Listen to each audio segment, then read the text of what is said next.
Hello, everyone. Thank you so much for joining us for the first in the Champinefu webinar series, Fire Since Time Immemorial. My name is Bonnie Brzozowski. I'm a public services librarian with the Corvallis-Benton County Public Library.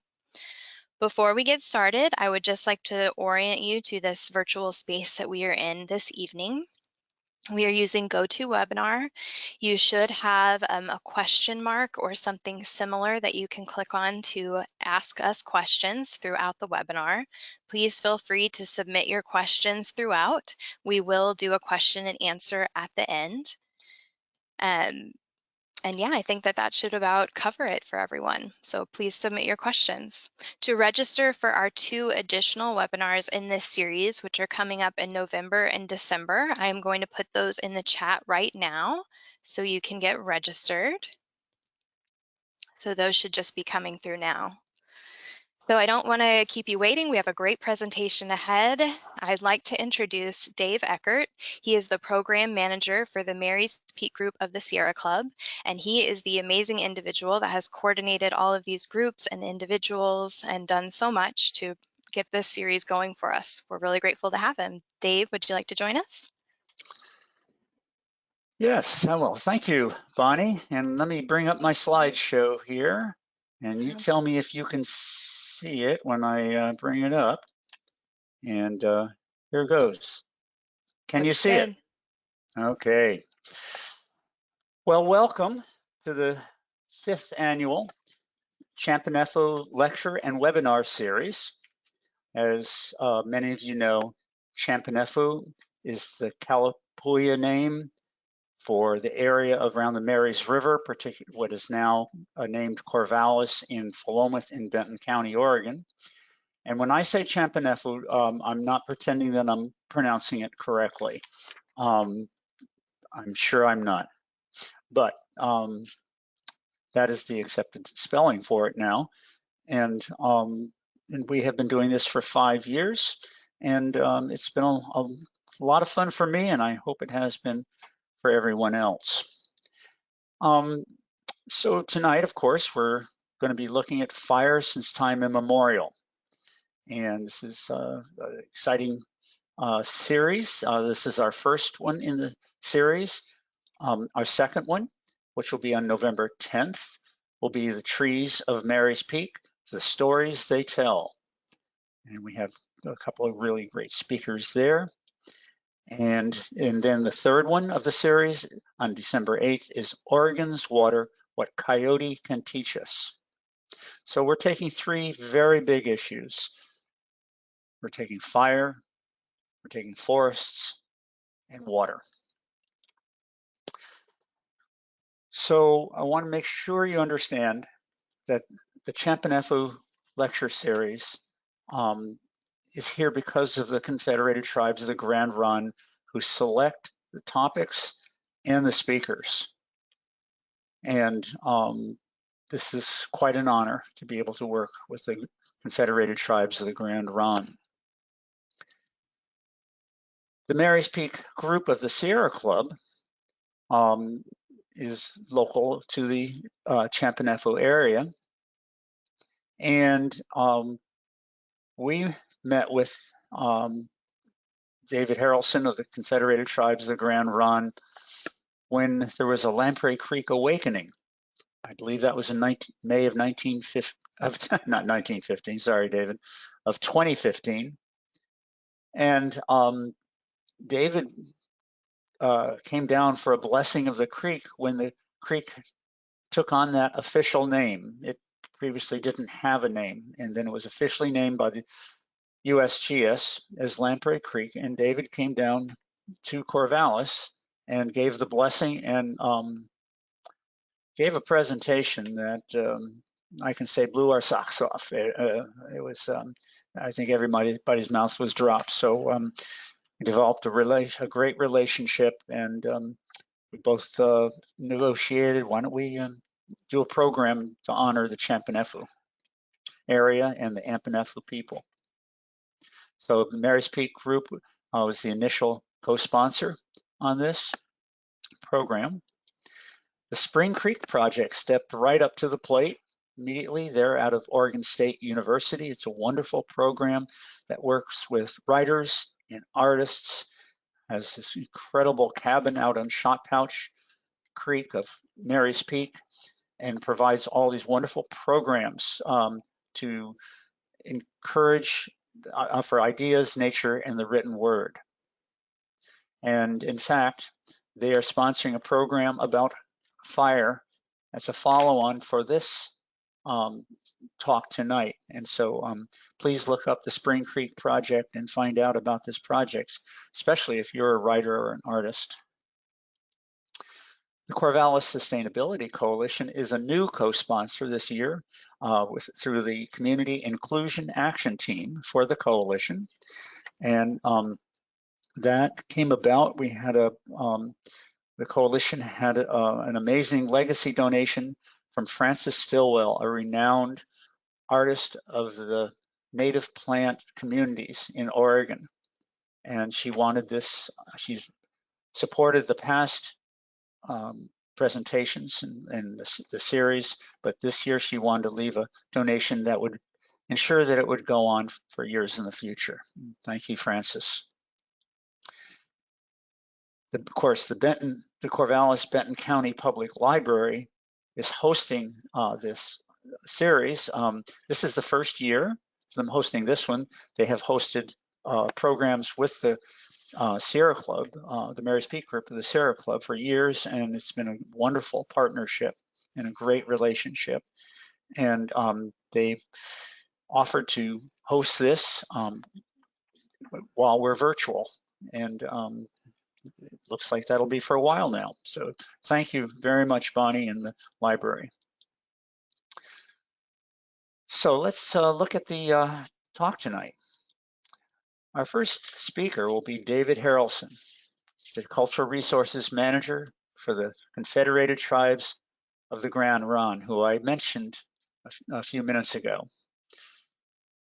David is a Grand Ronde tribal member raised by a mountaineer and grandparents who worked in education and healthcare. Among his lineal Oregon ancestors of recent memory, he counts the owner of a logging company, a mobile butcher, a chief of police, and a Kalapuya headman of the Ampinefu people. A graduate of Lewis and Clark College with a Bachelor's of Arts in History, his personal research interests include ethnobotany, contact era Pacific Northwest history, fire as a tool for land management, and Western Oregon indigenous art. David has worked in the field of cultural resources for 10 years, and before that worked as a wildland firefighter, with the hotshots, I may add. He currently serves on the Oregon State Advisory Committee for Historic Preservation and the Oregon Arts Commission. Thank you, David, and here we go to Dustin Hawks. Dustin Hawks is a Cultural Resource Protection Specialist in the Confederated Tribes of the Grand Ronde's Historic Preservation Office. He was born in Astoria, Oregon, raised in the surrounding coastal towns, and is a Grand Ronde tribal member from the LaChance family. He divides his time between cultural resources responsibilities in the tribe's wildland fire program, where he is a team boss. In recent years, he has begun to develop strategies of mutual support and collaboration between the two programs.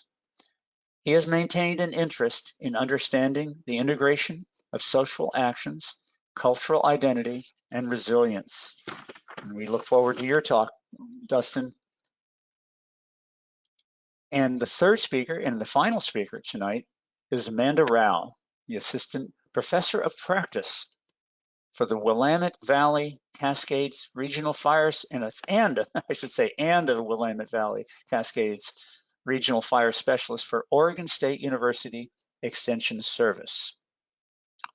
Amanda grew up in a small town in the Cascades and started her career in fire management as a member of a 20-person firefighting hand crew based in Springfield. In 2001, after finishing her BA in philosophy at the University of Oregon, she returned to fire management, working on hotshot crews, hand crews, and engines as a fuels technician. on the Deschutes National Forest, and Assistant Fire Management Officer and Fuels Management in the Choco National Forest and Crooked River National Grassland. She studied natural resources in Oregon State University and completed a master's in natural resources, fire ecology and management at the University of Idaho in 2012. She has since worked for the Prineville Bureau of Land Management as a natural resource specialist, coordinating post-fire emergency stabilization and rehabilitation.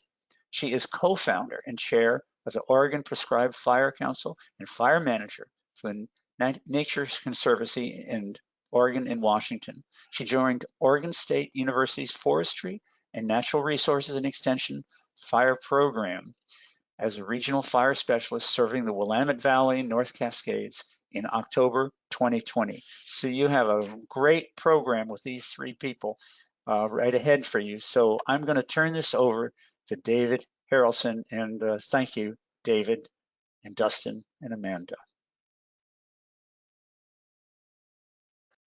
Thank you, Dave.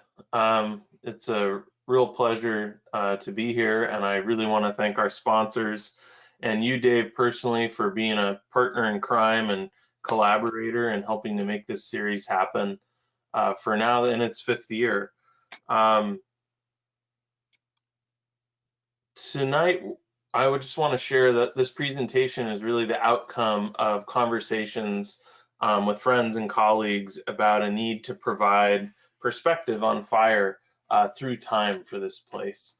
And that so often, suppression activities in modern firefighting is about immediacy of need and others. But we realized that through sharing information with each other, it really helped inform the work that sort of needs to be done here in Oregon. It's also meant to be a summary. It's not intended to be exhaustive by any means. Another takeaway is that, we're going to employ different scientific studies to understand and contextualize the ancestral past. And I feel really confident in that as a tribal member, because really what I see is that a lot of our ancestral teachings boil down to being based in observation and empirical evidence.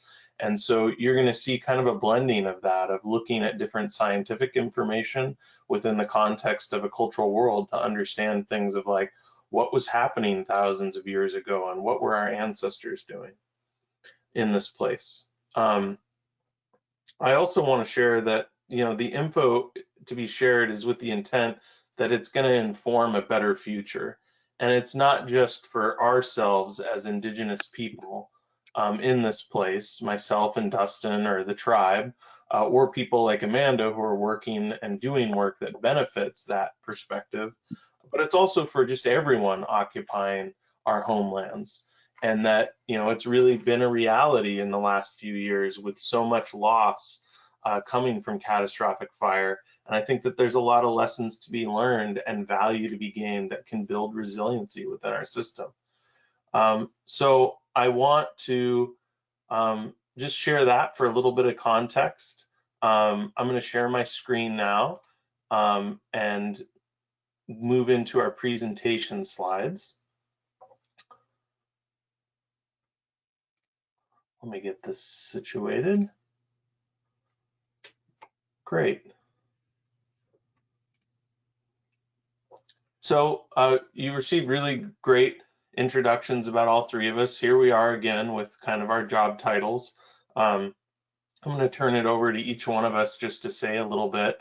I'd say that, context for me is the cultural resources manager. If you don't work within that field, it's probably a foreign idea of what it is. Cultural resources includes things like archaeology, history. It includes our museum at Grand Round.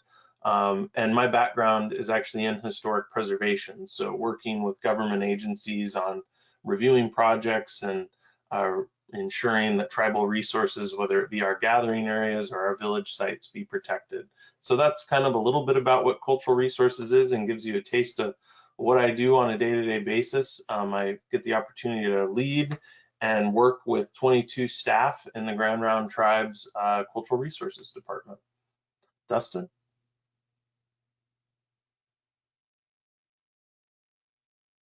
You see me? Okay. Thanks, Dave. Yeah, my name is Dustin Hawks. I'm here with Confederate Tribes of Grand Round. As was said in my intro, I'm cultural resource specialist and also a wildland firefighter here with the tribe.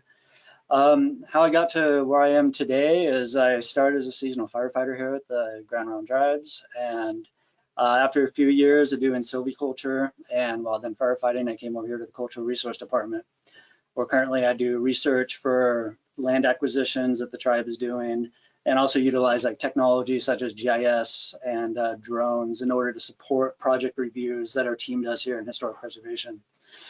And while I do that, I'm still maintaining going out on fire, which has been averaging about like 90 days a year. So that's still about a quarter of my work year that I'm out on assignment. And with that, I'll pass it on to Amanda.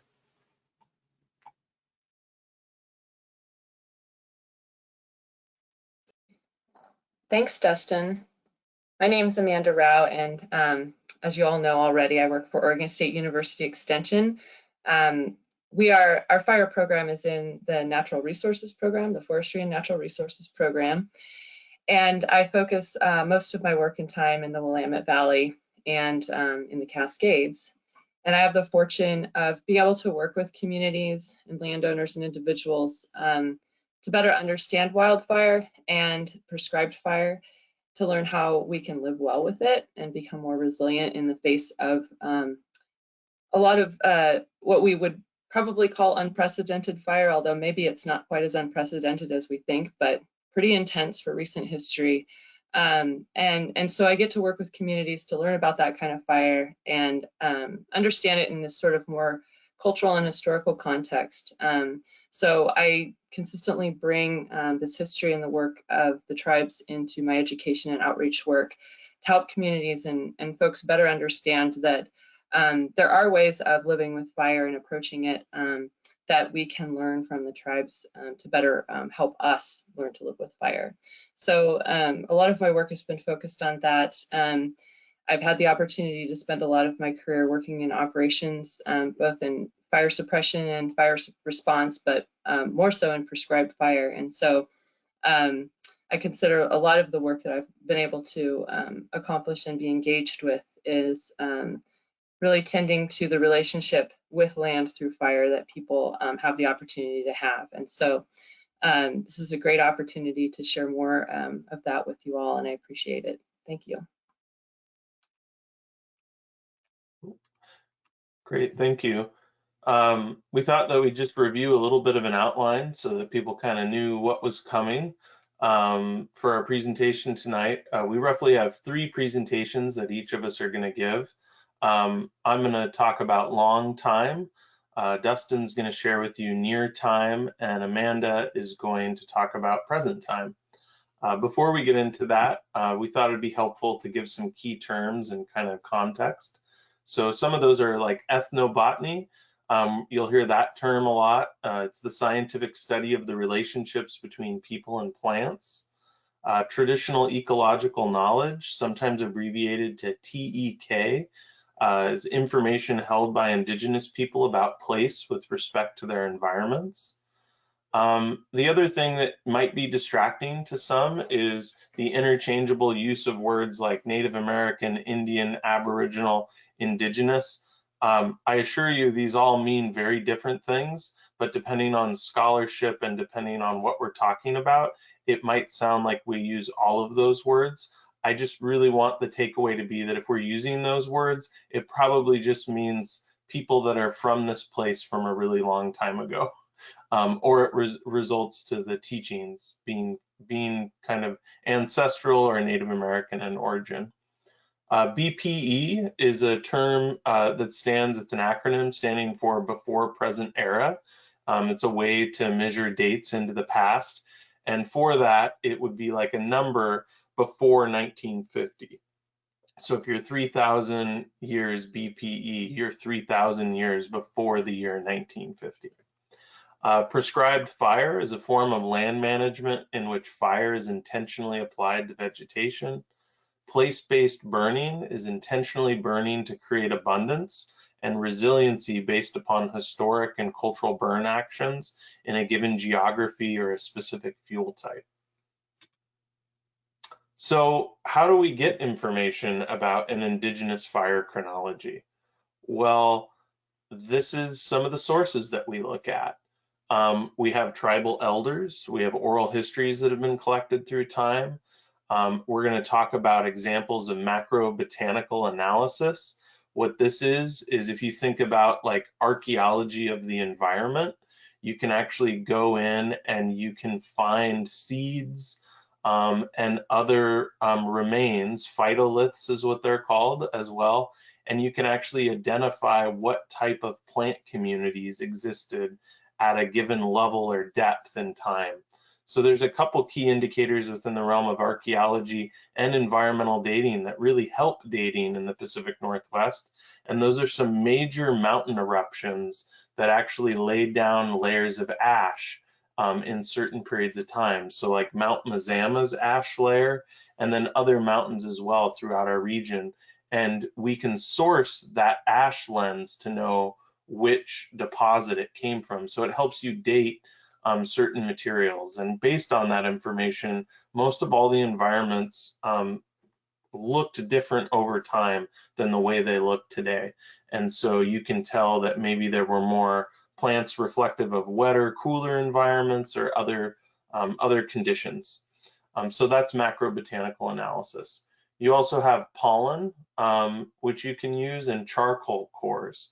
So examples of this is like someone can drill into a body of water that has maybe existed for over 14,000 years, and you can get a sample from a sediment core from the bottom of that lake.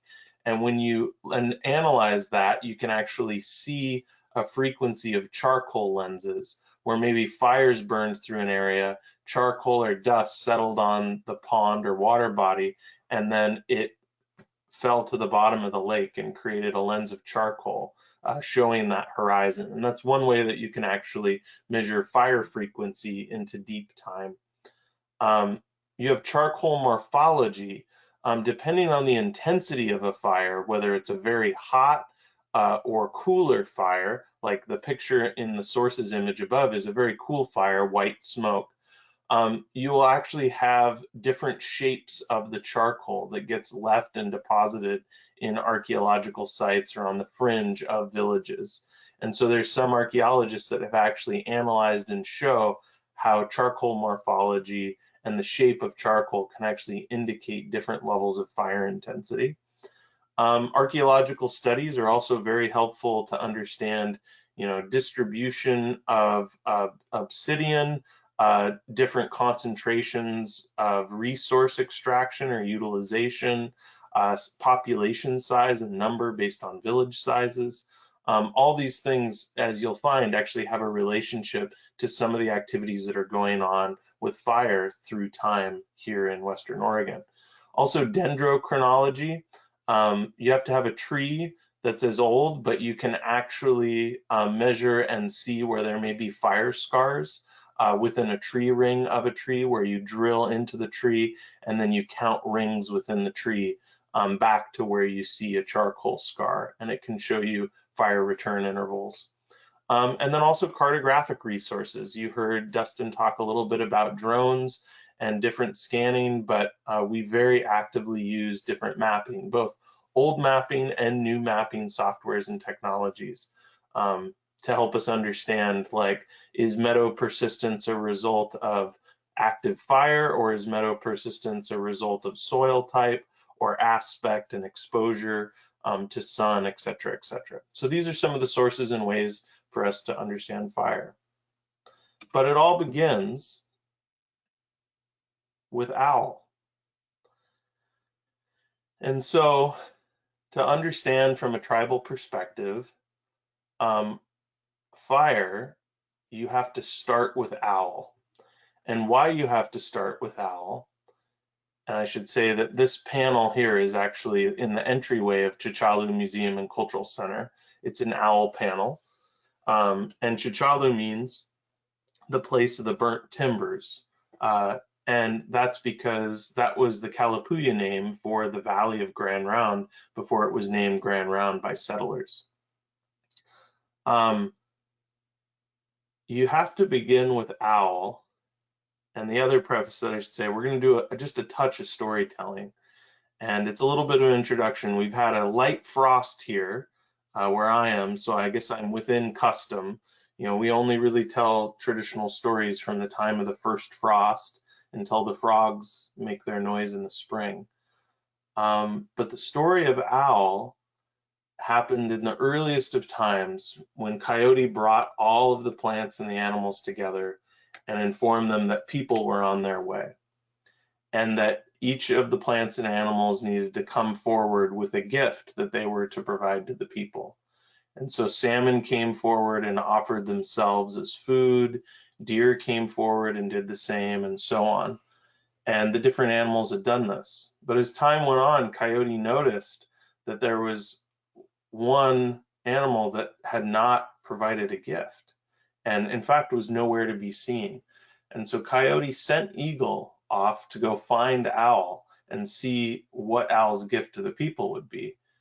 And Eagle found Owl out amongst the edge of a village on a hillside, not doing much. And he said, you know, you need to have a gift. And Owl said, yeah, you know, I'm not sure what it's going to be. So he goes back to Coyote, and a day later, there's still no Owl, there's still no gift, and Eagle goes back and finds Owl, and the same thing unfolds. On the third day, Eagle comes back, much the same, nothing's really changed. But on that fourth day, Eagle comes back and visits and says, you know, Owl, I'm going to have to do something about this, and if you don't have a gift for the people, like, I'm going to kill you. And so Eagle leaves, and Owl immediately starts to practice with his arrows, and he's practicing his arrows because he intends to kill Eagle when Eagle returns, because he doesn't know what to give as his gift to the people. And so Eagle comes back on that fifth day, and just Owl's practicing shooting his arrows and the flint-tipped arrows into the hillside. And shortly before Eagle arrives, one of those flint-tipped arrows hits the ground and lights off a spark, and it creates a fire. And so as Eagle's coming down, he's not coming down in like hostility the way that Owl is anticipating. So there's a little bit of time, and right upon landing, Eagle says, well, you found your gift for the people. And Owl's like, what are you talking about? And he looks behind him, and the whole hillside's on fire. And it might be the last gift of all the animals that was given to people, but it's the most powerful tool that people had to manage the environment. And it was a gift of Owl. And so the story of fire starts with the gift of Owl. Now, when we talk about time, and I talked about old times in that story, I talked about Econom, we say as indigenous people of this place that we've been here since time immemorial. Now, literally that means a time since no one can remember. But for context, it's important to realize that as indigenous people, we remember a really long time ago.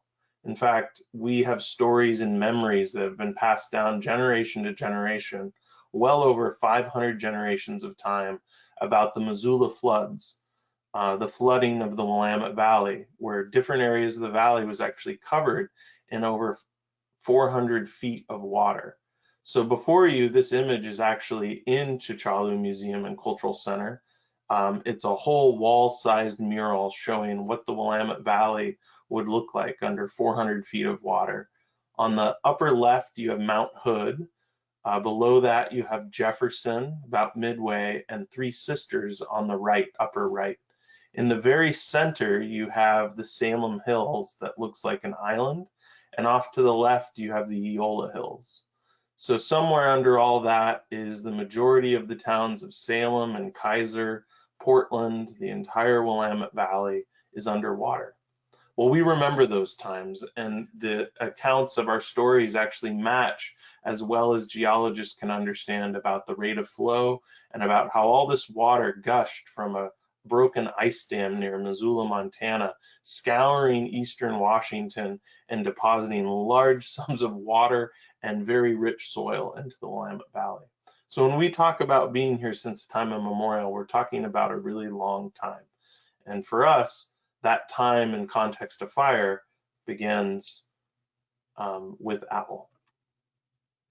So beyond that, we have to look to other sources. We have to look to archaeology as a way to understand some of the past. Our stories only get us so far sometimes, although sometimes with contextualizing other information, it helps.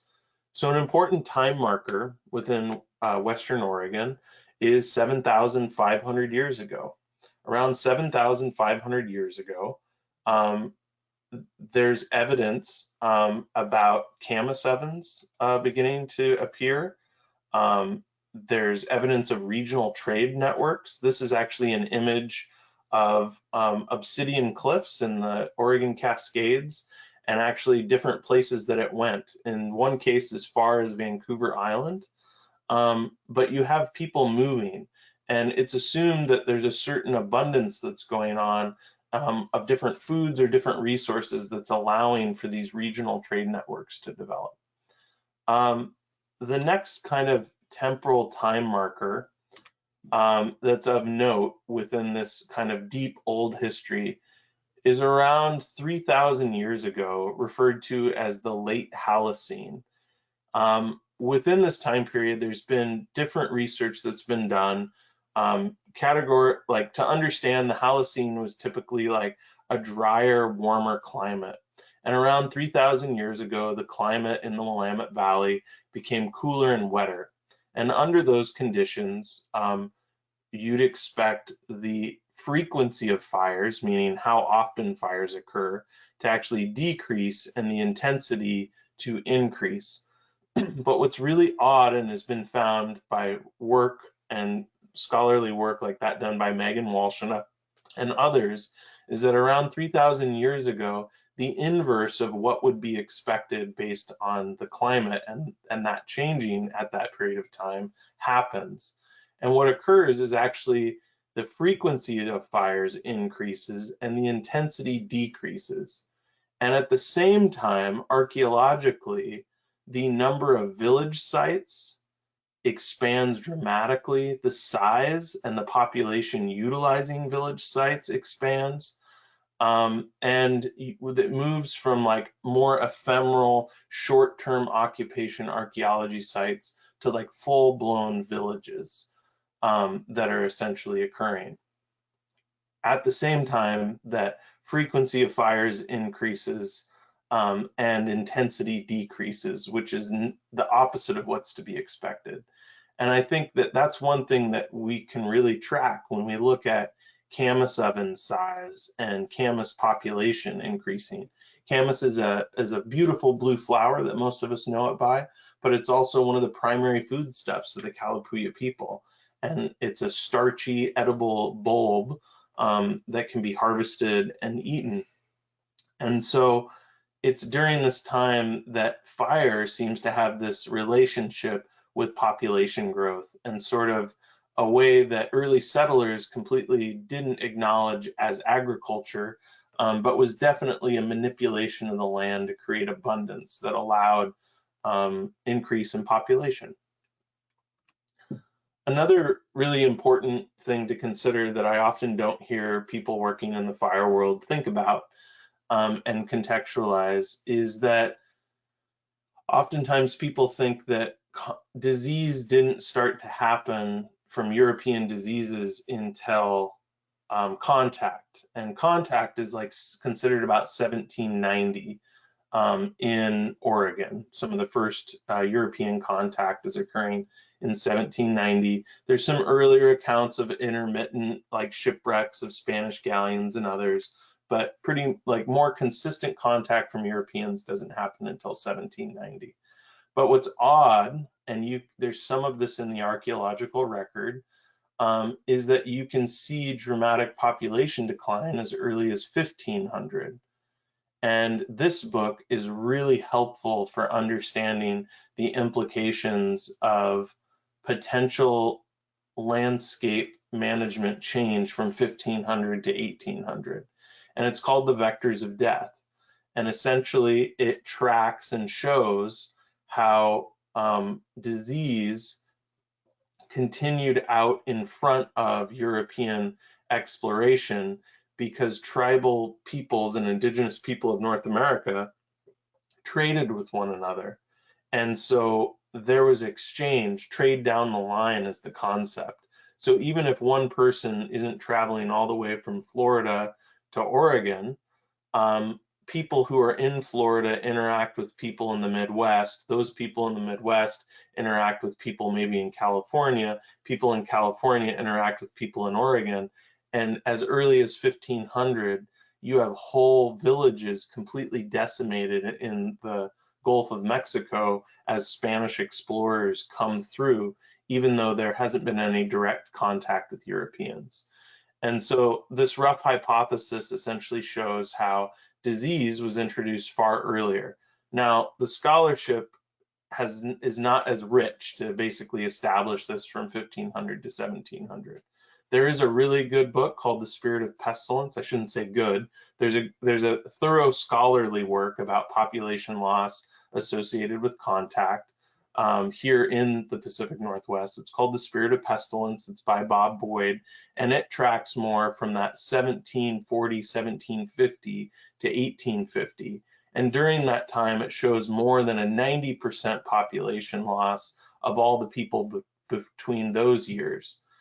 And so you have to imagine that if there are these practices of burning and landscape management, which I know that many of you probably tuned in for our other talks have heard me talk about tribal land management and actions, that this population loss would have a big effect on that, in that you can't anticipate that the same types of practices can continue.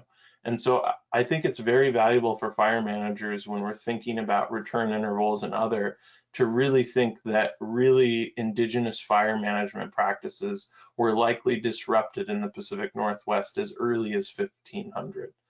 I think this also, for many people that maybe this is new to them, I think it is helpful to understand, because so often if we've heard anything about history of the area, it's kind of basic settler narratives, but that really fails to recognize what settlers were seeing when they came to this place. They were seeing like societies that had just experienced like apocalyptical events, like 90% of their people dying in a 100-year period. You know, we imagine what it would look like in Oregon today if 90% of all the people weren't here in 100 years and then new people came in. It would change the way that we thought about things. It also meant that many of those communities were fragmented and vulnerable in a really great degree to be set up to be marginalized in many of the ways that we were when we were moved to reservations. So that's my portion of the presentation. I'll be here for the rest of it, but I'm going to turn it over to Dustin Hawks to continue. Excellent. Thanks, David. As a reminder, my name is Dustin. I'm going to start here with a map showing an estimate of the vegetation in the Willamette Valley during the early days of colonization. And we're going to take a look into a few of the notebooks and journals of the first fur trappers and settlers, their writings and drawings while they were transversing the Willamette Valley, which will give us some historical accounts of the landscape. Then we'll look at the results of removing the peoples and practice from place and the effects on the landscape. We'll look at some Oregon specific laws and regulations that have contributed to the altering of the vegetation within Willamette Valley. Here in the first slide, we have a few pictures of some of the different ecosystems within the Willamette Valley that exist currently today, as these are present photos, and has existed since time immemorial. The top left here is a wet prairie with a beautiful purple camas. To the top right is an upland prairie with some oak trees in the backdrop. On the bottom left is of a white oak savanna. And at the bottom right is a photo of a team member from the Confederated Tribes of Grand Rounds Wildland Fire Crew assisting in the lighting of the Quamash Prairie Natural Area west of Tigard. This can provide some visual context for the next slide and map. Next slide, please. So I want to begin with this map from the Willamette Valley Conservation Study with data compiled by the Nature Conservancy in 2008. I'm a big fan of maps, definitely visually representing data. I think can very quickly present us with a picture, as this is going to, something really important. And what we're seeing here is a merger of a large number of land surveys conducted by the General Land Office between 1851 and 1910. GLOs, as they are typically called, are surveys that cover a 6-mile squared piece of land, which we call map-making business townships. With surveys conducted in some areas every decade or more, it's possible to see the historical change in vegetation, waterways, roads, and communities, which really presents a window into like the recent past, especially here in Oregon, where there's like so many of them and it's so recent where these surveys had taken place. The green on the map represents those 3 different ecosystems I showed on the slide before: the upland prairie, the savanna, and wet prairie. And as the map shows, it is estimated to be about 1,840,000 acres as of 1850 that these ecosystems were within the Willamette Valley. And we're going to return to this later. However, I want you to take notice on the area occupied by these ecosystems before we continue. Next slide, please. Here we have Paul Kane, who had done some really interesting watercolors of of the area, and this one called the Willamette River. The spelling on there is intentional. That's how it was when he had written it, the Willamette River from a mountain in 1847. So prior to an organized federal initiative to conduct these detailed land surveys, firsthand accounts from party members involved in the fur trade and other expeditions, in addition to some remarkable paintings, as you see here, depicting the peoples and practices in the Willamette Valley. The first documented burning in the Willamette Valley was in 1826. The Hudson Bay Company sent an expedition from Fort Vancouver to California. 2 members of the party, Alexander McLeod and David Douglas, both kept journals. Traversing the valley in September during what others would quickly realize is in the middle of the burn season proved to be a bit of an inconvenience for the expedition. Describing the landscape as much overran by fire and not a single blade of grass except on the margins of the rivulets. On one day, McLeod documented the expedition traveled 20 miles without seeing any grass for their horses. Douglas did receive information as why their travels happened to be through a recently burned landscape, except for some small areas in the valley. He reports that natives had told him that the unburned areas were purposely left untouched by fire as they attract deer to the area for hunting. The expedition did eventually make its way to California. In November, Douglas began his return to Fort Vancouver. To his surprise, the landscape was completely different. Whereas a few months before the landscape was burnt and mostly bare, he found the country open, rich, level, and beautiful. The Oregon fall season was well underway. With it rains, sparking the growth of grasses and creating marshes, lakes, though filled with birds that are on migration. The expeditions and fur trapping missions continued with an understanding of the conditions that would exist in late summer. Travelers continued to document their experience of the Willamette Valley. Charles Wilkes, commander of the United States Exploring Expedition, was in charge of a scientific party surveying the West Coast. He sent 28 men under George Emmons to explore Hudson Bay Trail connecting Fort Vancouver and the Sacramento River. Most members kept journals, and Wilkes summarized from those journals. It is here that we begin to see some changes to the valley. From Wilkes' personal diary on June 9, 1841, quote, "One of the most striking appearances of the Willamette Valley is the flatness of its prairies. In some instances, a dead level for miles in extent, and it becomes a problem of some difficulty to solve how they have been produced. Fire is no doubt the cause of them, but the way the forests are growing around them would almost preclude this supposition, as but thin belt of wood frequently occurs between extensive ones. Since the country has been in the possession of the whites, it is found that the wood is growing up rapidly.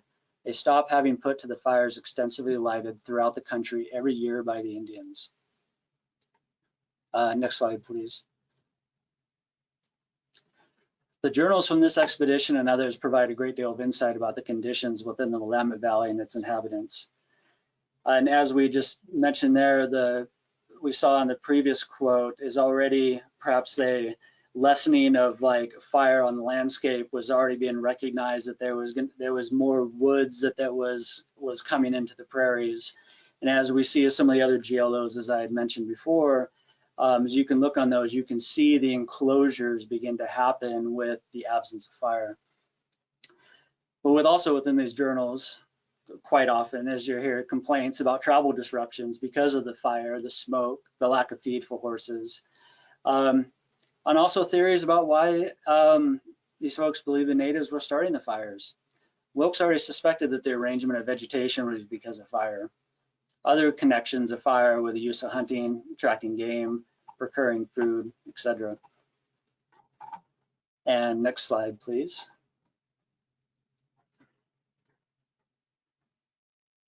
Oh, this, we go to the one before, please, David. Oh, and here's also some renditions of the Willamette Valley from the Henry Ware. Another interesting story. In 1845 and 1846, Ware, who was a British officer along with a colleague, took a tour of Oregon and Washington to collect intelligence for the British. They're traveling, posed as private travelers, and had produced these different paintings. And these are additional paintings of like showing what the landscape looked like in the Willamette Valley in the late 1840s. Next 2 slides ahead, please. Treaties and reservations and removing people and practice from place. So in the 1850s, a series of negotiations between tribes and the United States government resulted in the forced removal of tribal peoples from their ancestral homelands onto multiple reservations within Oregon and Washington. Some of these negotiations resulted in treaties. For others, it resulted in unratified treaties. However, for all tribal people, regardless of treaty or not, promises were made and not kept. There's much that can be said about this topic and should be said. I would just say it's complicated. And as a tribal member and someone that works in cultural resources, myself, but I know other staff struggle daily trying to process this reality and like kind of readjusting how we see the world while confronting and reading through this sort of material. You know, thankfully we're seeing that others do the same, and I encourage others to like kind of look through this very complicated era of time within Oregon and for Indian people. But back to the point of what I want to make of treaties and reservations is, you know, although multiple waves of disease had decimated indigenous populations prior to forced relocation, there were still people here, and they were still relating their local ecosystem in a mutually beneficial way, and who still kept traditions before them and continued to utilize fire for their means of subsistence and to manage the landscape as a whole. And with forced removal and being forced to reservations, we see the fire practitioners on the landscape being removed and being removed from ecosystems that were fire dependent. Next slide, please. So with native populations relocated and off the landscape, one of the next moves regarding fire was to exclude fire in the Willamette Valley. And this would seem like a natural thing that would take place, as, you know, the threat of fire, you know, was a threat to settled communities, private property, and the possessions. So the state began to establish laws, create institutions, and mobilize a force to this end, and to legislate conditions of culpability and punishment for violations for carelessness with fire, or just using fire in general in the landscape. So you get kind of a few examples of what is the beginning, as I would say, of really legislating fire exclusion and beginning of the fire suppression enterprise. And we see this, you know, in 1864, where the first forestry laws were passed by the Oregon legislature. The Forest Protection Law provided that homes, fields, and woodlots of settlers should be protected from fire. It made it unlawful to set fire on lands of another or allow fire to spread from your land to that of another. And violations were punishable by imprisonment or fine. Interestingly, the focus of this law was for private landowners, not timber owned by new timber companies, but that would change. Over 30 years later, in 1899, we see another law, the Oregon State Game and Forest Warden Law, passed to protect timber and grassland from fire, a testament to the changing priorities that timber had found its value. As we move on, we see in 1905, a law was passed, the appointment of a state fire warden. We see the Oregon State Board of Forestry in 1907 was commissioned. We see as early in 1909 that we see 1,000 citizens enrolled voluntarily as forest fire wardens. We also see the Oregon legislature in 1909 enacting a law requiring all able-bodied men to fight forest fires. And we also see in 1913 the Fire Patrol Act. And with this, we see many of the sort of laws we're familiar with today, with burn bans, burn seasons, also with like extinguishing of like fires being mandatory, and some of those basic rules and regulations that many of us in Oregon know if like we go out in the wilderness during the summertime, those different restrictions. And next slide, please. The era of logging. With logging, you know, as many of us have grown up in the area here and know many small towns were dependent on the logging industry. This includes Indian peoples on and off reservation too. And to facilitate these logging operations deeper and deeper into the forest, a large road network was built. Not only was this road system useful for extracting timber, but it served fire suppression efforts also. These roads provided access to the most remote places in Oregon and greatly assisted in bringing federal, state, and local fire suppression agencies to fires. And it also made it easier to enforce laws and to enforce exclusions of fire. We do see some burning though, but not the type we had previously talked about. Agricultural burning, such as pile burning and broadcast burning of logging sloughs was used. So this application of fire was limited, and it was limited just for the hastening of the process of timber production. And next slide, please. The timber wars.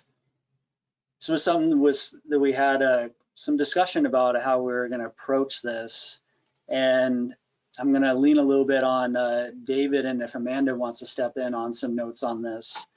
But I think one of the main things that had been discussed is regarding this time, there seemed to be really a black and white kind of like narrative of either it's like good to cut down timber because like it's needed for the economy, or it's bad because we need to save the environment sort of narrative. And while tribal people in both of these camps, as you know, many tribal people are living in these small towns and are dependent on doing forestry work. It really didn't seem to be like a tribal understanding, like a tribal philosophy of how to like relate to the environment, of being specifically focused on one resource and not on an entire ecosystem. And it really was forcing, I'll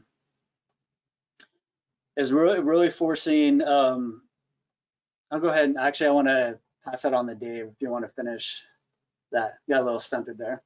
Yes. So, you know, a lot of the reasons why our ancestors burned the environment was to create abundance in different ways. And burning was done at the plant at least 3 different levels, but you could burn at the plant level where you actually just burned some of the dead limbs around a plant. You can burn at the patch level, like a small berry gathering patch, or the landscape level scale. And what logging practices, you know, especially from the era of 1940 to 1990, you know, large format burning, and the idea is to clear the slate, right? Like indigenous burning, native burning creates mosaics. You're burning at those 3 different levels of small, medium, and big. You're doing it in the spring and the fall. And so it creates all these edges that burn into each other, have different effects. you're also actually, for the most part, trying to time things so that the fire doesn't burn extremely hot. And that might seem really foreign to people that aren't used to fighting fires, but not all fires are really hot. There's fires that actually boil the ground, like 2 feet under the ground, but the ground can actually insulate a lot of heat away from it. And so oftentimes if a fire burns with low intensity, it doesn't kill the parts of the plant beneath the surface, and those plants can actually re-sprout, right? And that's reasons why like fresh grass that's grown after fire is really desired by deer and other ungulates, because it's soft and supple, the same reason why you might like to eat spinach instead of eating like, you know, kale that's been on the vine for like, you know, 5 months. So that's just sort of this concept to say that this war breaks out about the woods, and it's not within really a framework of tribal land management. Like the old tree goal of sort of environmentalism, or that doesn't necessarily meet like an abundant ecosystem from a tribal perspective of like use and practice. Like the idea that the land needs intervention and human interaction, whether it's a really old stand of timber, whether it's a young stand of timber, but it's completely foreign to think of a place as wilderness, as don't touch it, don't do anything. And that was that other perspective. So the two options were like bad and bad. And from the tribes, you know, from an indigenous perspective, it was like, this is not an Indian fight. Like what is going on? And yet we're still seeing those conversations as they play out today.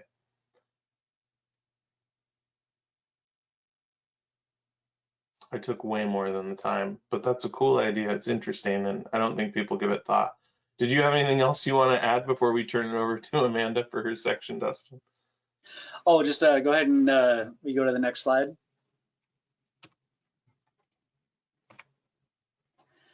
So getting back to like ecosystems and what the Willamette Valley looked like and what it looks like now, and what I would argue is because of a change of people, and I would say most importantly practice, you know, is we see here the picture I started with of those 3 ecosystems with the Willamette Valley. And if you go to the next slide, please.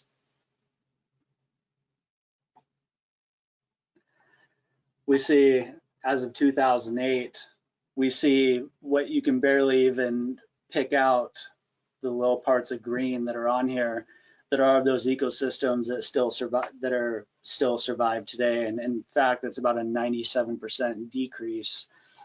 And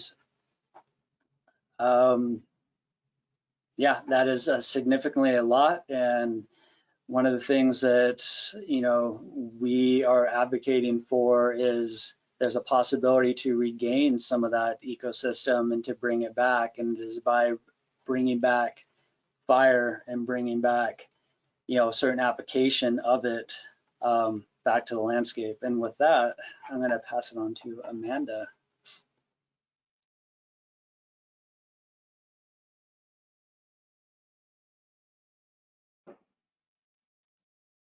Great, thank you so much, Dustin. Let's just go ahead and move on to the next slide. So I wanted to start off with a spatial and temporal orientation around what a fire regime is, what a fire event is, what a flame is, because I'm going to talk a little bit later about how fire is changing on the landscape, specifically because of excluding the history of fire and its anthropogenic origins in the Willamette Valley in particular. Next slide. So I use this circle to delineate an area that I think describes what we generally consider to be dry, fire-prone areas as being on a frequency, usually of maybe every 10 years or so. These are places that are typically dominated by ponderosa pine. We see them frequently in Central Oregon, Southern Oregon, parts of the Blue Mountains. And these are places that have a fairly consistent sort of regular rhythm of application of fire. And so the story is pretty easy to tell. It's one of frequent fire.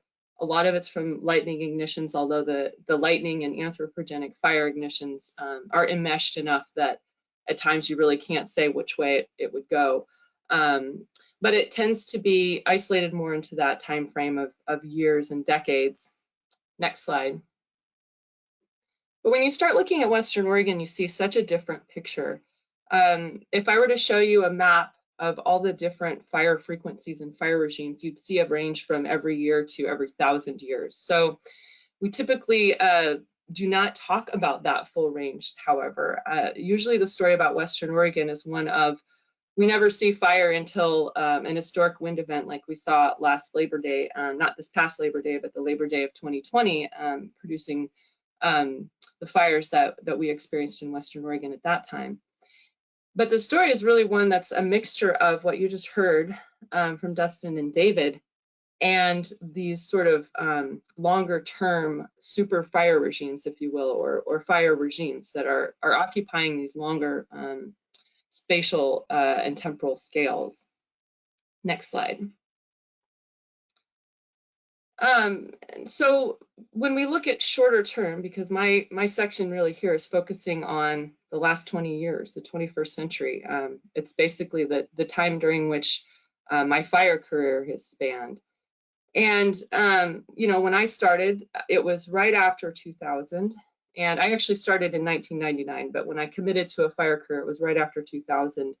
And the fires that occurred at that time were unprecedented. And as you can see in the upper right-hand graph, that just keeps going from there. So we see increases in acreage burned, but yet we see decreases in the number of fires. So that means we must be getting good at keeping fires from happening, preventing them, which is that good or not? That's a question. But the acreage keeps going up. Well, what's happening is that by removing fire, by excluding fire, we're selecting for a certain kind of fire, which is the least controllable kind. It's not the mosaic fire that David was talking about. It's the kind of fire you can't stop. It's the kind of fire that people have been running from since time immemorial. And it's a part of cultural fire practices throughout the West, is this knowledge that fire can be very useful, but it also can do things you don't want it to do. So maybe go ahead and use it on your terms before you have to run from it. So kind of getting back to, you know, what we're seeing is more acres, fewer fires, and yet we actually have too little fire on the landscape. Not enough fires are happening. So we're taking all those nice mosaic burns, and I say nice, I mean, let's just not put too much value on them, but mosaic burns that take out some of the fuel, but not all of it, regenerate plants, induce all kinds of resilience in the ecosystem. And those get replaced with the kind of fires that nobody wants, really. Folks are running from them. They can cause a lot of harm on the landscape. They're not entirely bad because they reset things and cause other things to happen eventually that are you know, not as negative. But the idea here is that we're really selecting for the kind of fire that we are saying we don't want. Next slide. I just wanted to kind of give a picture of how federal wildfire policy sort of affects some of what I'll be talking about here today. Now, obviously, I'm really addressing the time frame around 2001 with the National Fire Plan and thereafter, but a lot of policies really impacted how things have developed leading up to that point. So we know the Great Fires of 1910, and then subsequent no burn policies, the 10 a.m. policies, which essentially meant that every fire was expected to be out by 10 a.m. the next morning. Then that policy was dismissed. There's been sort of let it burn policies temporarily adopted and names changed over time. So you see that there's kind of this duality here where you have the suppression side and then the development of you know, this sort of other approach, the cohesive strategy being an example in 2014, where the idea there is that we should all be working together at the landscape level, that fire is going to cross boundaries. We should be doing more prescribed fire, more preventative work, and really being more resilient about fire as opposed to treating it as this enemy to fight. So just to kind of give a picture of how some of these policies have led up to what's happened really in the last 20 years with regards to wildfire. Next slide. So 2000 and 2001 were really significant years. 2000 at that time was the worst fire season since the fires of 1910 in terms of acreage burned and stress on the system. Most of them occurred in the Northern Rockies, and it led to the development of the National Fire Plan, which was a huge ramp up in staffing. And it wasn't just staffing for suppression work. A lot of fuels crews were staffed and established to do prescribed fire and do some of the preventative work. So there's been knowledge throughout that fire needed to be on the land. But it's been very difficult for the federal system to figure out how to keep that fire on the land, make sure it's there while also meeting these other charges of fire suppression. And so there's this kind of dual thing going on. And so in 2001, as I said, that was with the where the National Fire Plan came into play. Next slide. And to be clear, in that year in Oregon actually didn't have a ton of significant fires. 2000, 2001 were not big fire years in Oregon. But 2002 and 2003 were, specifically West Side fires. So I'm not going to talk a lot about big fires in Oregon that did not occur on the West Side because this is the focus of this webinar. And so in 2002, we had the Biscuit Fire. It was the convergence of the Florence and the Sour Biscuit Fire in the Kalmiopsis Wilderness that was in Southwest Oregon. But it still remains the largest wildfire in Oregon history. Now, I should say in modern history, there have been larger fires that were not mapped exactly, and so they're sort of approximated, and I'll show you a graph of some of those here briefly.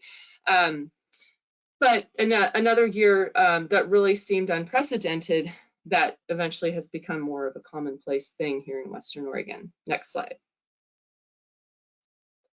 2017 is a significant year because some of you may remember, if you've been here that long, that in 2016, leading into 2017, there was an enormous amount of moisture and precipitation received. And so we had really been in a drought prior to that. We were recovered from that drought for the most part across the state. Some parts of Oregon were measuring 150% of snow water equivalent. And a lot of folks were thinking we were going to have a really mellow fire season for 2017, that we would not see things like Eagle Creek happen, which did happen, and many other West Side fires. Jones, Staley, and a whole host of fires on the McKenzie River Ranger District of the Willamette. And so this was not expected. And if you look at some of the data collected around fuel moisture and energy release component, you see that we started the year in 2017 with some of the highest moisture content ever measured in fuels, which would indicate that they're not going to be burning anytime soon. And yet we ended that year with some of the lowest measurements ever taken. So in 1 year, we see that happening. So the climate's really starting to change and fires are starting to pick up.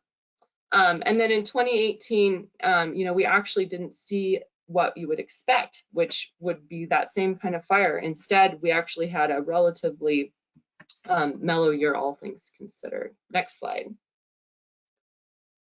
Around the same time, we have what I'm kind of dubbing the West Coast Cultural Fire Revival. And what I'm referring to there is really a resurgence in the lobbying for prescribed burning under that cultural fire heading. And the leaders of this effort, I think, could rightly be said to be of the Yurok tribe, the Karuk tribe in particular. The way it really started with the Yurok was basket weavers who wanted to see more burning happen for weaving purposes. And it's an essential cultural component for them in terms of keeping culture intact. So culture and fire and spirituality are all linked. And so it was women who were basket weavers who said, let's make this happen. And they started the Cultural Fire Management Council. Margot Robbins and Elizabeth Azus are two of the leaders of that group. They've been burning down in Northern California and Yurok territory for that purpose this past week. The Karuk as well have really led the charge with the help of folks like Bill Tripp and Frank Lake. They're scientists and they're leaders in their community, and they have gone and pushed really hard to get policies established in the state of California that support them. And so this cultural fire revival actually ended up touching us here in Oregon, in part because I was asked to go down and help the Yurok with one of their trainings, and then which is called the Training Exchange Program. And then Colby Drake from the Grand Ronde Tribe attended that training, and then I got to work with him to help him become a burn boss. And then we came back knowing each other better.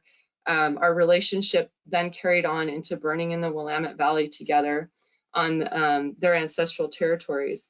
So this is what I'm talking about with the West Coast Cultural Fire Revival, this recognition, which I think a lot of you who read about fire in the news are probably seeing a lot of information coming out about, wow, you know what we need to do to solve our fire problem? We need to look to the past. And even though this has been this sort of linear chronology, the truth is this all circles back to the beginning. In my beginning is my end, I think was a T.S. Eliot quote from a poem, and that's very much true here, that we're now saying, oh, let's go back to the practices that were originally in place here that maintained this landscape with fire, with cultural fire. So that's really a significant component in our movement forward. Next slide. And I want to make sure we have plenty of time for questions, so I might speed up a little bit here to finish. But I just wanted to show sort of extent and comparisons between some of these fires from years like 2017 and 2018 and then 2020, and how different those are in size. A lot of smaller fires across the landscape, and then all of a sudden 2020, and we had Holiday Farm, a large fire. And that gets back to that fire regime slide I showed at the beginning. We have huge fires and we have little fires, and then we have valley fires that are frequent, and less frequent fires in the uplands, a very diverse landscape. Next slide. But we also are seeing some of what we're probably going to consider fire return interval changes, or perhaps even site condition changes in places where fires were returning more frequently than it would have historically, or where if the fuel component were not built up, it would be fine for this kind of frequency to be occurring. But that first return of fire came under conditions that were too much for the land to really handle in terms of maintaining some of what would have been maintained by cultural burning. And research that has been recently conducted by Andrew Merschel from Oregon State University is really clearly showing that in landscapes like the Umpqua, that frequent cultural fire was really what set that landscape up, and that the lack thereof is really what is contributing to the scale that we're seeing now and the intensity of these fires. Next slide. And just another example from the Riverside fire. You would not expect to see another fire burn within 6 years in that area. It'd be a place you wouldn't expect to see fire come back that quickly. And so that's the kind of future we're looking towards, is more fire. Next slide. Just a quick picture of 2021, more West Side fire, not as much as 2020, but there was still a fair amount on the landscape. Next slide. And so I really want to spend just a moment here because, as folks are looking at these fires and wondering, what do we have to look forward to in the future? Well, probably larger fires and more of them, especially when you consider our history of a lot of fires that were much bigger than the ones we've just seen. And as I said, the Biscuit does count as that 500,000 acre large fire there high up on the top, but a whole bunch of other fires, almost all of them in the Coast Range or on the west side of the Cascades, those are what are being logged as our largest fires, and Beachy Creek comes in as number 12. So large fires are a part of the landscape in Oregon, and it ties directly back to the use of cultural fire, that if these kinds of fires were burning that close to the Willamette Valley, of course, people were using fire in relation to that, in addition to all of the other cultural reasons. Next slide.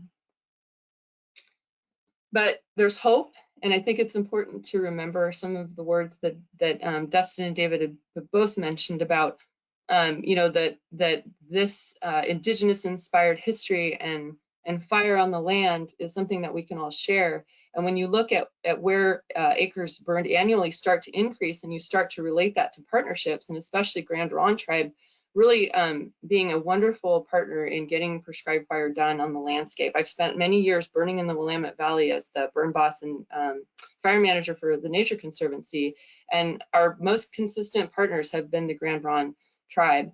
And so if you look at when they really got going and became a part of the program, it was when those acres were really starting to increase. Next slide. So I don't think you need to look too closely at this complicated slide here, because the take-home message is the more wildfire suppression response you get, the more increase of risk you get, the more susceptible values are, the more landscape hazards you're going to see, the more money it's going to cost. And so all those black arrows are not really great for the most part. So let's go to the next slide. And I replaced that with cultural fire, and I put white arrows where I see that a difference would be made. And you know, the top section here is current fire season. So it's always showing that if you can decrease risk if you just go ahead and fight fire. So in this case, maybe that white arrow would be gone, but all the rest of them would remain, that you're going to increase, you're going to reduce your value susceptibility and your landscape hazards and decrease risk if you use cultural fire. And this really leads back into all the attention that's being given to that now, and the recognition of the need to return to those practices. Next slide. And I just want to leave on this note, because as you guys already know, I'm a philosopher at heart, and I think a lot about the way in which we think about land and the way we relate to land. And I think the biggest issue I see is that when you put yourself above the land, or you treat it in this monopic sort of myopic way, then you know you're not really in relation to it. You may be over and against it, but that's setting it up for a battle, for a war, for good and evil. And you know, when you kind of look at this alternative approach of being a part of something, relating to land, then I think there's a good chance of having things turn out a little differently in terms of more nuance and less of this oppositional relationship. And so this is kind of a raggedy thought to end on, but I still think that it's worth entertaining, that we just need to consider the mindset and the philosophies that are ingrained in us when we look at land and how we relate to it. And in particular, you know, when you're saying that a recent form of thinking has been imported here, and that's been overlaid on top of these deep relational histories and ways of being, that maybe we need to peel that layer back a little bit and get more into that rooted place and think about how we can relate to land that way. Thank you so much for listening and for your time today. And I think we're ready for questions now, or the next slide. Yeah, we can do questions. I'm just going to click through, and we have some sources. You know, people always, so please feel free to put your questions in the question box there, and we'll have those routed to us. But in the meantime, one of the first questions we always get is, what other sources can we read or follow up with? And so these are some that are available. I'll switch back to this slide in case you guys are trying to write down names of things, but I'll just switch to the last and highlight a couple of the three. One of the books is World Fire, The Culture of Fire on Earth by Stephen J. Pine. Another is Indians, Fire, and the Land in the Pacific Northwest. It's an edited compilation edited by Bob Boyd. There's a specific chapter actually by Bob Boyd all about the Willamette Valley. And I'm happy to report there's actually a second edition of this volume that's going to be republished by OSU Press this fall with a foreword by Frank Lake, which I'm excited about that, because one of the things that was kind of noticeably missing in the first, because it wasn't really happening, is kind of conversation about Native people's work in fire. And so that new contribution in terms of a forward is going to be great. Also, if you're interested in this topic of kind of what is wilderness and how does it fit into things, check out the book Wilderness in the American Mind. Great, thank you all. That was really fascinating. I learned a lot. I'm sure our audience did too. And we do have some questions that have come in, so let me get to those, we have something from Jim. It's a few different questions, but I'll throw them all out at once. Any evidence that humans were present during the Missoula floods greater than 10,000 years ago? And any information on the ecosystem pre-human intervention? Since droughts and lightning occur rarely in the Pacific Northwest, isn't it very likely that the pre-human ecosystems would have been rarely impacted by fire? That's for anybody. Yeah, I'll go with the Missoula one. So the oral histories talk about the waters rising up. So the evidence that we have are the oral histories. You know, there's information that would correspond to that time period not in the Willamette Valley, like some of the oldest archaeology sites in all of North America are in southeast Oregon.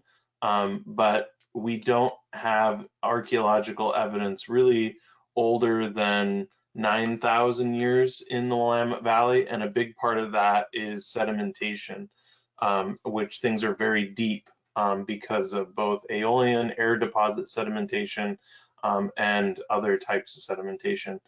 I was focused on that. Did somebody else want to answer the other question about fire? I can take that one. It's true that the frequency of lightning in the valley floor is not sufficient to account for the amount of fire that is known to have impacted the area. But it was only a couple years ago that a lightning strike hit the top of Ward Butte and caused a wildfire there. So it does happen. So I guess I'm just not sure whether or not we're accounting for the vegetation types prior to then, but that would have been, I guess, before the Missoula floods. And yeah, so I guess I would just get back to the fact that it's a very well established anthropogenic fire regime that lightning cannot account for. Great, thank you. Another question from Teresa. How did indigenous communities handle smoke produced at such scales? Is there historic evidence of health effects? How exactly were these fires handled? How many individuals were needed to keep fires from reaching other villages, other habitats? It's not something that we have a lot of information about. What I can share is that when you burn frequently and you don't have huge fires that push fire into like the stratosphere, you're not dealing with the same type of like lingering smoke effects that are occurring. So localized smaller burns don't produce nearly the smoke that goes high up into the environment, like what many of us saw in Western Oregon for 2 weeks. So when we talk about the whole landscape burning, you know, a big part of that is the actual volume of fuels that are burning in an event like what we experienced versus what it would be like for grass to burn. And so, you know, you have to imagine that that looks different. But also, you know, our ancestors practiced the seasonal round and people moved different places for different reasons. In fact, it was very common for most tribal peoples to be up in the mountains in late August, early September in the berry fields. So, you know, that question is, you know, that's a question that I would pose and want to look for archaeological evidence or other lines of seasonality of use and frequency. You know, are there people coming down early out of the hills from the encampments doing burning? You know, is there burning done around a village in preparation for large landscape fires that might come through in the fall to create defensible space? Those are all things that are speculative on my part, but there's an element of it that kind of makes sense from a seasonal round and traditional lifestyles of our ancestors. Great, thanks. Gloria asks, were the tribal cultural fires done during drought seasons like we're experiencing now? I think how I would answer that is that I think that fire was omnipresent.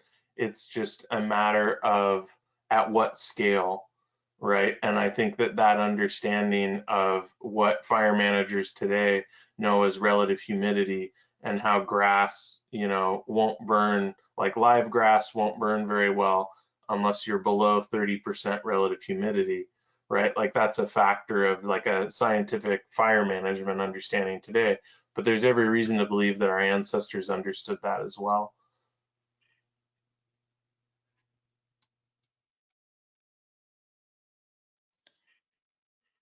Great. Do you see any relationship between fire frequency and intensity and the monoculture planting practices of the logging industry?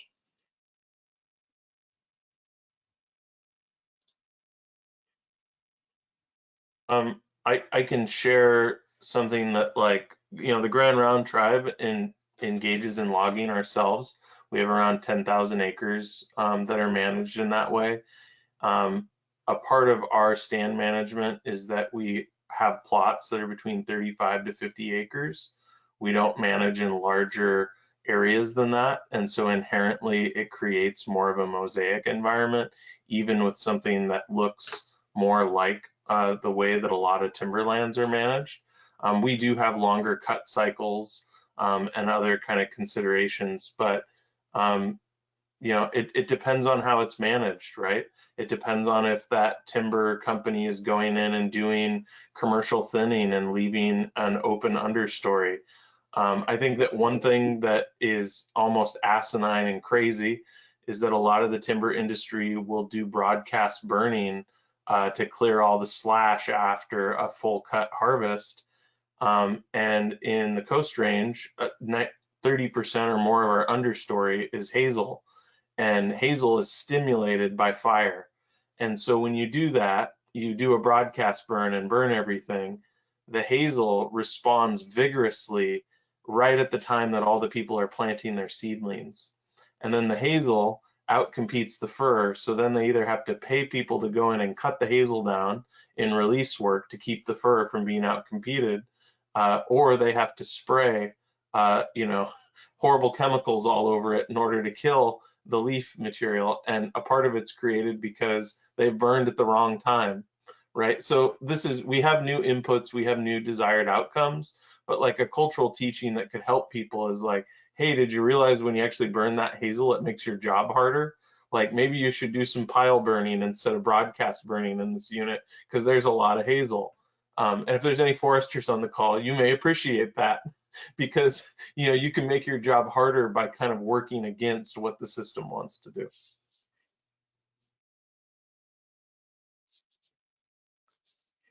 Great. All right, well, this will probably be our last question because it is getting close to 8:30. And it would be great to hear from maybe all of you on this. What are the constraints or obstacles to increasing cultural burning in Western Oregon?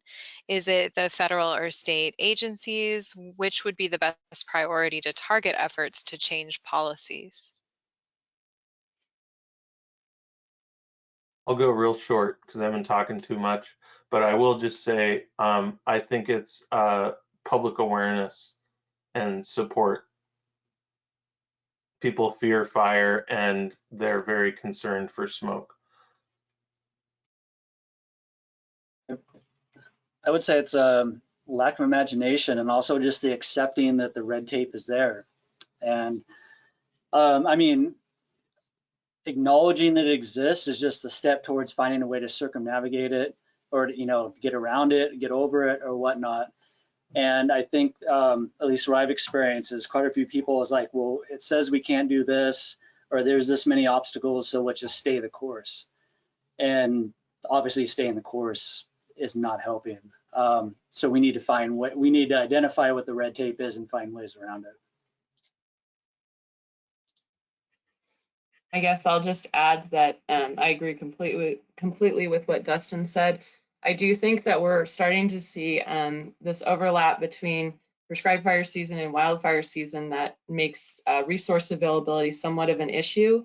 And so I think that lends to the need for increasing capacity, which actually I think will be coming in the next few years with the Certified Burn Manager Program, which was recently authorized under the Omnibus Wildfire Bill, Senate Bill 762. And so that will enable more folks to learn how to burn, get certified, get educated, trained, and certified to burn, which will increase our capacity and help us take advantage of some of those windows, because we get these windows, but then they're still during wildfire season, and a lot of folks are out committed to fighting fire. So with more people available locally, I think that will help too. Great. Thank you all so much for that. We did have some more questions. I'm sorry we can't get to them all tonight. But I want to thank everyone for being here. I want to thank our wonderful presenters. We've gotten a lot of comments. I'm just thanking all of you for your time and for this information and for how valuable this presentation has been. Everyone who's registered for this event will receive a link to the recording. And then we will be working, the library will be working on captioning it and making it fully available on the YouTube, or the library's YouTube channel. So within about 24 hours, you will receive a link to the recording, as well as links to register for the next two in this series. I really hope that you will join us. But that's all we have for tonight. Thank you all so much. Have a good night. Bye-bye.